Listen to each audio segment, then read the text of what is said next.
कल के लेक्चर में हमने हैकल की डेफिनेशन पढ़ी थी, जिसमें हमने कहा था कि इकोलॉजी है study of living organisms in their natural habitat. जो ऑडम हैं उन्होंने भी एक डेफिनेशन दी 1963 में, और उन्होंने इकोलॉजी को डिफाइन किया as the study of the structure and the function of nature.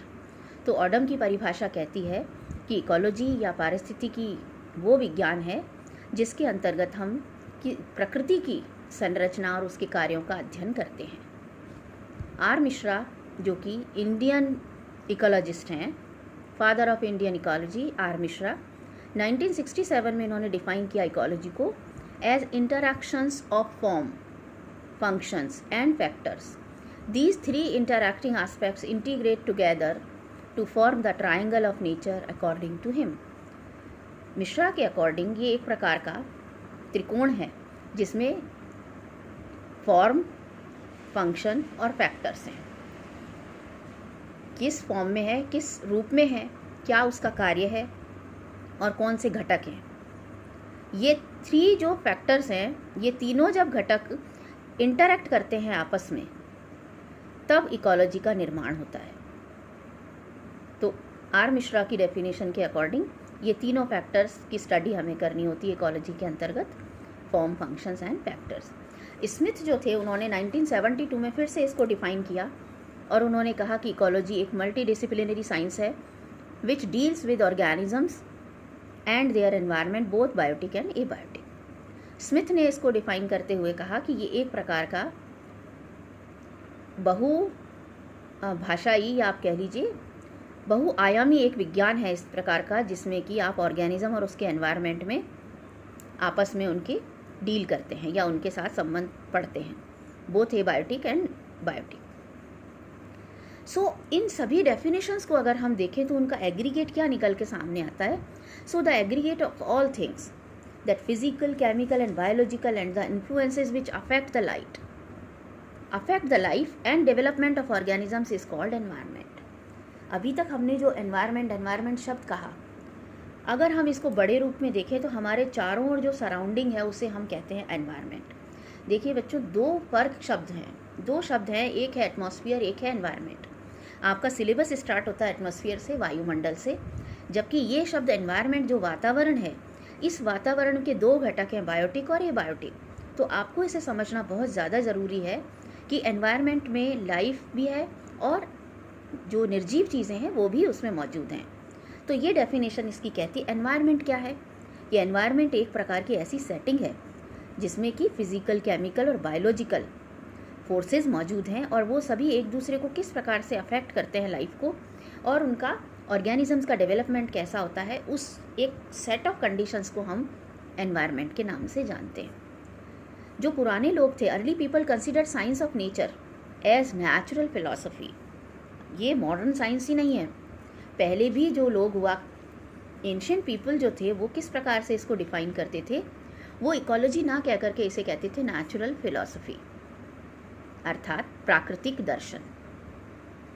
तो इकोलॉजी नई ज़रूर है, शब्द नया है, इसके हमारे पास टूल्स बहुत नए नए अब आ गए, तो एक तरह से मॉडर्न कॉन्सेप्ट के साथ हम इसे पढ़ते हैं, बट एंशिएंट पीपल भी इसको कंसीडर करते थे एक साइंस की तरह से। इसको नेचर ऑफ, एक तरह से साइंस ऑफ नेचर कहते थे कि ये प्रकृति का विज्ञान है, और इसीलिए उसे नेचुरल फिलॉसफी के नाम से वो नाम दिया करते थे।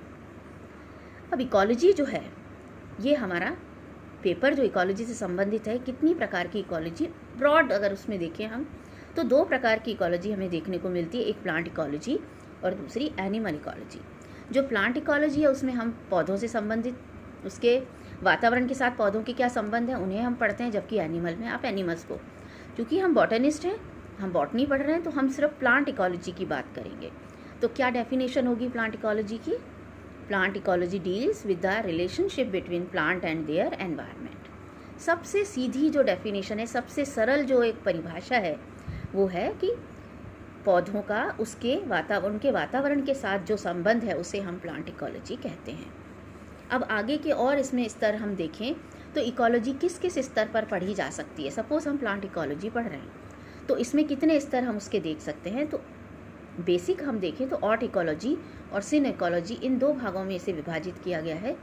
ऑट इकोलॉजी का मतलब है कि स्टडी ऑफ इंडिविजुअल और इट्स पॉपुलेशन, किसी भी एक इंडिविजुअल या उसकी पॉपुलेशन को जब हम पढ़ते हैं, उसके बारे में जब स्टडी करते हैं, तो उसे हम ऑट इकोलॉजी या स्वपारिस्थितिकी कहते हैं। सिन इकोलॉजी जो है वो डील करती है सिस्टम्स ऑफ मैनी स्पीशीज़ और होल कम्युनिटीज़।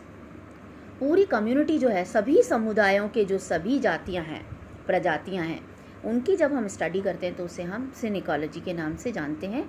इसके दो और नाम दिए हुए हैं, आपसे सिन इकोलॉजी भी पूछा जा सकता है या बायोसिनोलॉजी भी पूछ सकते हैं, बायोसोशियोलॉजी भी पूछ सकते हैं।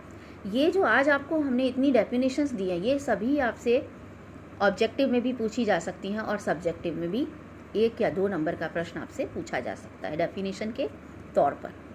सो सिन इकोलॉजी और बायोसिनोलॉजी और बायोसोशियोलॉजी, ये तीनों एक ही चीज़ के नाम हैं। अब आप जब भी किसी कंपटीशन का सिलेबस अगर आप देखते हैं तो आप उसमें एक शब्द देखते हैं फाइटोसोशियोलॉजी और प्लांट सोशियोलॉजी। अब ये साइंस पढ़ते पढ़ते सोशियोलॉजी शब्द कहाँ से आया? तो अगर आप बहुत गौर से देखें तो जहाँ बहुत से लोग इकट्ठे होते हैं, या हम क्राउड देखते हैं, या हम देखते हैं हमारा एक समाज जो हमने एक नाम दिया है, वो इसलिए दिया कि यहाँ पर भांति भांति के लोग एक साथ रहते हैं और कुछ नॉर्म्स को फॉलो करते हुए रहते हैं, और उसे हम सोसाइटी कहते हैं। ठीक ऐसे ही प्लांट्स के साथ भी है। आप देखेंगे हर एक वातावरण में हर एक प्लांट नहीं मिलता, वो अलग अलग वातावरण में रहते हैं।